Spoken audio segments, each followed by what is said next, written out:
ইয়াকুব নানুতুবি রহমাতুল্লাহ আলাইহি এক বাড়িতে চলে গেলেন দাওয়াতের জন্য। দাওয়াত খাওয়ার সময় যখন এক লোকমা খানা মুখের মধ্যে দিলেন, লোকমা দেওয়ার সাথে সাথে বুঝে ফেললেন এটা হালাল খানা না হারাম। ইয়াকুব নানুতুবি রহমাতুল্লাহ আলাইহি এখন চিন্তা করে বলেন আমি কি করব। চিন্তা ভাবনা করে খানা ছেড়ে দিয়া ইয়াকুব নানুতুবি রহমাতুল্লাহ আলাইহি চলে গেলেন।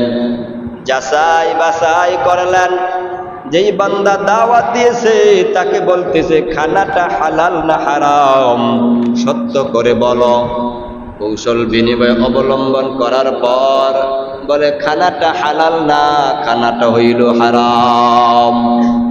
ইয়াকুব নানুতুবি রহমাতুল্লাহ আলাইহি এক লোকমা খানা খেয়ে বুঝে বলছেন এটা হালাল না, এটা হারাম।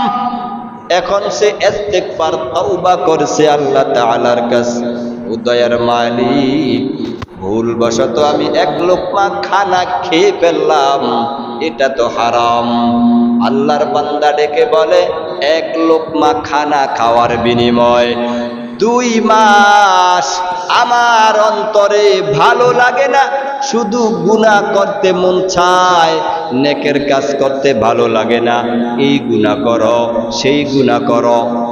এক লোকমা হারাম খানার বিনিময় ইয়াকুব নানুতুবি রহমাতুল্লাহ আলাইহি বলেন আমার মধ্যে এমন একটা মনে স্পৃহা আসলো যে শুধু গুনাহ করো, গুনাহ করো, গুনাহ করো। 2 মাস আমার অন্তরে এই অবস্থা হলো। কয় মাস? লোকমা কয়টা দিছে? তো অন্তরে 2 মাস শুধু। আর আমরা অনাবরত হারাম খাইতেছি, তাহলে ইবাদত কিভাবে কবুল হবে? অন্তরে কিভাবে আমাদের ইবাদতের জজবা এসে যাবে? হাকিমুল উম্মত মুজাদ্দিদ মিল্লাত হযরত মাওলানা আশরাফ আলী থানভী রাহমাতুল্লাহ আলাইহির জামানায় এক যুবক নতুন বিবাহ শাদী করছেন। বিবাহ শাদী করার পর এবার বিবিকে ডেকে বলে, বিবি সাহেব আমরা 2 জন চিন্তা ভাবনা করব, আমাদের গর্ভের মধ্যে যখন সন্তান ধারণ করবে তখন আমরা হারাম খানা খাবো না, অনাবরত হালাল খানা খাবো। বিবি ওয়াদাবদ্ধ, স্বামী 2 জন ওয়াদাবদ্ধ, হারাম খাবো না, হালাল খানা খেয়ে জিন্দেগি চলতেছে। কিছুদিন পর সন্তানটা দুনিয়ার মধ্যে এসে গেল। দুনিয়ার মধ্যে এসে যাওয়ার পর এবার সন্তান আস্তে আস্তে যখন বড় হয়, সন্তানটা এবার হাঁটতে পারে, আস্তে আস্তে বাজারে যায়। একদিন বাবা সন্তানকে নিয়ে বলে, বাবা চলো আমরা 2 জন আজকে বাজারে যাব।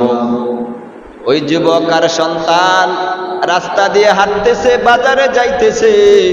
বাজারের মধ্যে প্রবেশ করার পর এক আল্লাহর গোলাম এই টুকরির বড়ই বিক্রি করতেছে। সন্তানটা বাবার সাথে হাঁটতেছে, হঠাৎ এই সন্তানটা ওই টুকরির মধ্যে হাত ঢুকাইয়া দিছে, একটা বড়ই নিয়া সঙ্গে সঙ্গে খেয়ে ফেললো। বাবা এই দৃশ্যটা দেখে চিন্তায় পড়ে গেল, কি ব্যাপার, আমার সন্তান কিছুই বলল না, হঠাৎ টুকরির মধ্যে হাত দিয়ে বড়ই খেয়ে ফেললো, এটা তো একটা অপরাধ করেছে। আর দেরি করলেন না, যুবক বাড়ির মধ্যে এসে গেল। বাড়ির মধ্যে এসে একটা ছুরি হাতে নিয়ে ছুরিটা সুন্দর করে ধারাইতেছিল। ধারানোর পর বিবিকে ডেকে বলে, বিবি সাহেব আমার কিনারায় তুমি চলে আসো, আমি তোমাকে একটি প্রশ্ন করব। বলে, কি প্রশ্ন? ও বিবি তুমি সত্য করে বলবা, মিথ্যা কথা বলবা না। আমার সন্তানটা পেটে যখন ধারণ করছিল তখন তুমি হারাম কোনো খানা খেয়েছো কিনা আমাকে তুমি বলে দাও। যদি তুমি সত্য কথা না বলো এই ছুরি দিয়ে আমি তোমাকে হত্যা করে দিব। এবারে বিবি ডেকে বলে, স্বামী আমার, আমি যখন ঘরের মধ্যে বাড়ির আঙ্গিনায় হাঁটা চলা করতেছি, ঘরের আঙ্গিনায় হাঁটা চলা করতেছি, হঠাৎ দেখি আমাদের চালের উপর ওই লোকের একটা বড়ই গাছের ঢাল এসে গেল। আমি আমার অচেতন অবস্থায় বেখেলে একটা বড়ই নিয়ে আমি খেয়ে ফেললাম। স্বামী বলে, হ্যাঁ ঠিক, আমার কাজ হয়েছে। আমি বলছিলাম এই সন্তানটাকে আমরা দুনিয়াতে আনবো হালালের মধ্যে, হারাম না। ও বিবি আমার, অন্যের বড়ই তুমি খেয়ে ফেলছো না বলে এই আসরটা এখন আমার সন্তানের মধ্যে এসে গেল। বলে কি হয়েছে? সন্তান নিয়ে আমি বাজারে চলে গেলাম, আরেক বেড়ার টুকরি থেকে এই সন্তান একটা বড়ই নিয়ে খেয়ে ফেললো। তাহলে বোঝা গেল মা বাবা যদি হালাল খায় সন্তানও হালাল খাবে, আর মা বাপ যদি হারামের মধ্যে পতিত হয়ে যায় এই সন্তানটাও হারামের মধ্যেই পতিত হয়ে যাবে। এই জন্য সন্তান যখন পেটে ধারণ করে আম্মাজানদেরকে বলবো, আপনারা নাচ গান শুনবেন না, আপনারা ঝগড়া বিবাদ করবেন না, মুখে অশ্লীল ভাষা ব্যবহার করবেন না, সব সময় কোরআন তিলাওয়াত করবেন, হালাল খানা খাবেন, সুন্দর কথা বলবেন। তাহলে এই ছেলেটাও দুনিয়া আসিয়া হালাল খাবে, আপনার কথা শুনবে, নাচ গানে মগ্ন হবে না, ইবাদতের মধ্যে মগ্ন হবে। আল্লাহর নবীর সাহাবী হযরত আবু বকর রাদিয়াল্লাহু তাআলা আনহু, তার একজন গোলাম একদিন কিছু খাদ্যদ্রব্য এনে ওই গোলাম হযরত আবু বকর রাদিয়াল্লাহু তাআলা আনহু হাতের মধ্যে দিয়েছে। আবু বকর রাদিয়াল্লাহু তাআলা আনহু পেশ সাথে সাথে এক লোকমা খেয়ে নিল। গোলাম রেখে বলে, হযরত, সব সময় আপনি যখন খানা খাইতেন তখন আমাকে প্রশ্ন করতেন, এই খানা তুমি কোথায় থেকে নিয়ে আসছো? আজ আপনি খানা খেয়ে ফেললেন, অথচ আপনি আমাকে জিজ্ঞাসা করলেন না। আবু বকর রাদিয়াল্লাহু তাআলা আনহু ডেকে বলে, ঠিকই বলছো, এখন তুমি বলো খানা কোথায় থেকে নিয়ে আসছো?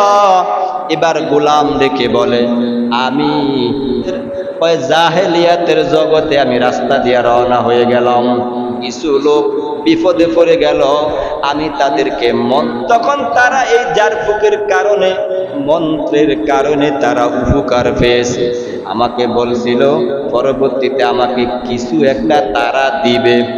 ঘটনাক্রমে আমি যখন আজকে রওনা দিয়েছিলাম, হঠাৎ তাদের মধ্যে দেখি বিবাহ শাদীর অনুষ্ঠান। আমাকে তারা ডেকে ওখানে নিয়ে গেল। বিবাহর অনুষ্ঠানের মধ্যে নিয়ে যাওয়ার পর আমাকে তারা কিছু খাদ্য দিয়েছিল। এই খাদ্যগুলা আমি আপনার সামনে উপস্থিত করলাম, এখান থেকে আপনি খেয়ে ফেললেন। আবু বকর ডেকে বলে, হায় হায়, তুমি কি করলা? তুমি তো আমাকে ধ্বংস করে দিলা। হাতের আঙ্গুল ধারা গলার মধ্যে দিয়ে বমি করার ইচ্ছা করলো, দেখে বমি হয় নাই। আবু বকর রাদিয়াল্লাহু তাআলা আনহু একটি গ্লাস পানি হাতের মধ্যে নিলেন, হাতে নিয়ে পানি পান করে পেট ভরে আঙ্গুল ঢুকাইয়া দিয়ে এখন বমি করে সব খানাগুলা ফেলে দিলেন। আরেক বান্দা ডেকে বলে, হযরত, আপনার এত কষ্ট করার দরকার ছিল কি? আপনি খেয়েছেন তো খেয়েই ফেলেছেন, কষ্টের কোনো প্রয়োজন ছিল না। তখন সে আল্লাহর সাহাবী আবু বকর রাদিয়াল্লাহু তাআলা আনহু ডেকে বলে, আমি আল্লাহর নবীর কাছে শুনলাম, লা তাদখুলুল জান্নাতা জাসাদুন বুযিয়া বিল হারাম, হারাম দ্বারা লালিত শরীর জান্নাতে যাবে না। আবু বকর ডেকে বলে, লা তাদখুলুল জান্নাতা জাসাদুন বুযিয়া বিল হারাম, বলে হারাম শরীর যেটা এক লুকমা হারাম খাদ্য খাবে, ওই শরীরের রক্ত একটা ফুটা হারাম হয়ে যাবে। বলে ওই হারাম শরীর দিয়া কখনো জান্নাতে যাওয়া যাবে না। এজন্য আমি আবু বকর, যদি আমার জান চলে যাইতো চলে যাক, তারপরেও আমি এই হারাম খাদ্য বের করেই ছাড়তাম।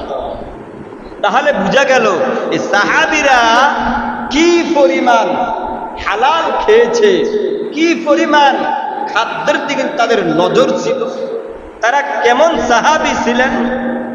আল্লাহ রাসূল সাল্লাল্লাহু আলাইহি ওয়াসাল্লাম তো হাদিসের মধ্যে বলে গেছেন যে তুমি যখন হালাল খাইবা তো এই হালাল খাদ্য দিয়ে দেখবা ইবাদত করলে তোমার দিলে শান্তি পাইবা, আর হারাম খাদ্য দিয়ে তুমি ইবাদত করলে তোমার দিল অন্তরে শান্তি পাওয়া যাবে না। ভারত দেওবন্দে এক আল্লাহর গোলাম বলে শাহজি আব্দুল্লাহ কাঁচা ঘাস বিক্রি করতেন দৈনিক 6 পয়সা। এই ঘাস 6 পয়সা বিক্রি করে প্রতিদিন ঘাস বিক্রি করতেন, কিন্তু তার ঘাস কেনার জন্য মানুষ সিরিয়াল ধরত। যে আগে আসতো সেই আগে ঘাস নিতে পারত, কাঁচা ঘাস। কিন্তু শাহজি আব্দুল্লাহর চাহিদা বেড়ে গেল, ঘাসের দাম বাড়ায় নাই। কেমন ইমানদার তাকওয়াওয়ালা আল্লাহর বান্দা! 6 দিরহাম মানুষ হাহাকার লেগে যাইত তার ঘাস কেনার জন্য। মানুষগুলা আগে এসে সিরিয়াল দিয়া দাঁড়ায়া থাকতো, শাহজির ঘাস যে আগে নিতে পারবো, যার গরু ঘাস খাবে, ওই গরু দুধ বেশি দিত, ওই ঘরের মধ্যে শান্তি বর্ষিত হইত, ওই গরুর দ্বারা সে উপকৃত বেশি হইত। শাহজি আব্দুল্লাহ ঘাস মাত্র 6 পয়সায় বিক্রি করে 2 পয়সা সংসারের জন্য খরচ করতেন, 2 পয়সা গরিব মিসকিন বিধবা এদের জন্য আল্লাহর ওয়াস্তে দান করতেন, আর 2 পয়সা জোগাড় করতেন দেওবন্দের মুদারিসিনগণ, এদেরকে দাওয়াত দিয়া একবেলা খানা খাওয়াইতেন। বছরে একবার 60 টাকার বেশি কিছু টাকা হইতো, এই টাকা দিয়া বাজার সদাই করে খানা খাওয়াইতেন। ইয়াকুব নানুতুবি রহমাতুল্লাহ আলাইহি বলেন, আমরা অপেক্ষায় থাকতাম এই শাহাদির ঘরে দাওয়াত কবে খাবো, কেন তার দাওয়াতটা হলো হালাল। আমরা যখন তার ঘরে একবেলা খানা খাইতাম, 40 দিন আমাদের অন্তরে নূর পয়দা হইতো। মনে চায় বেশি বেশি তিলাওয়াত করি, মন চায় বেশি বেশি জিকির করি, মন চায় বেশি বেশি আল্লাহ তাআলার ইবাদত করি। একবেলা খানা খাইলে 40 দিন আমাদের কলবের মধ্যে নূর পয়দা হয়ে যাইত। কেমন কারা, কেমন আল্লাহওয়ালা ছিলেন আর কেমন দিনদার ছিলেন, যে খানার প্রতি তাদের কি পরিমাণ মেহনত। ইমাম শাফি রহমতুল্লাহ আলাই তার শিষ্য ইমাম আহমদ রহমতুল্লাহ আলাইকে দাওয়াত করছেন, চিঠি পত্র লিখছেন মিশরে, আহমদ তুমি আমার বাড়িতে মধ্যে চলে আসো। আহমদ রহমতুল্লাহ আলাই বলে ঠিক আছে, আমি অমুক তারিখে আসবো। আহমদ রহমতুল্লাহ আলাই যখন আসতেছেন, ইমাম শাফি রহমতুল্লাহ আলাই শহরের বাইরে তার শাগরিদ মুরিদদেরকে নিয়ে ইস্তেকবাল জানায়া তাকে নিয়ে আসলো।